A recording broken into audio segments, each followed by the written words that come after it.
Dala ng matibay na hangarin na talikuran ang armadong pakikibaka, pusang loob na sumuko sa mga otoridad ang isang miyembro ng Communist Terrorist Group sa lalawigan ng Eastern Samar.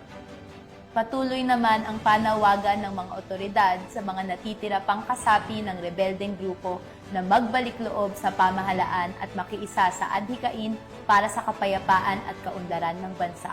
Patrolwoman Camberley Flores sa report.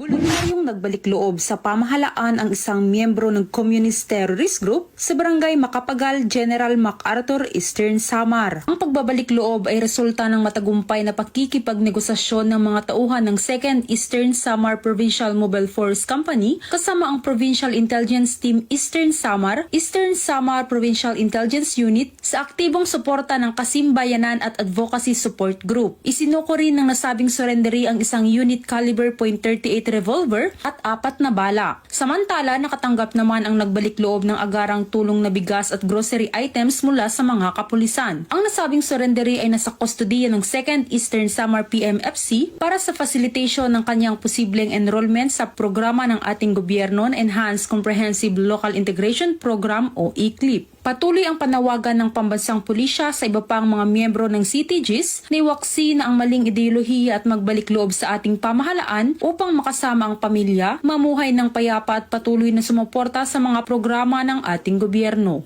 Mula dito sa Eastern Visayas, ako ang inyong PNN correspondent, Patrolwoman Flores, alagad ng batas, tagataguyod ng Balitang Pulis.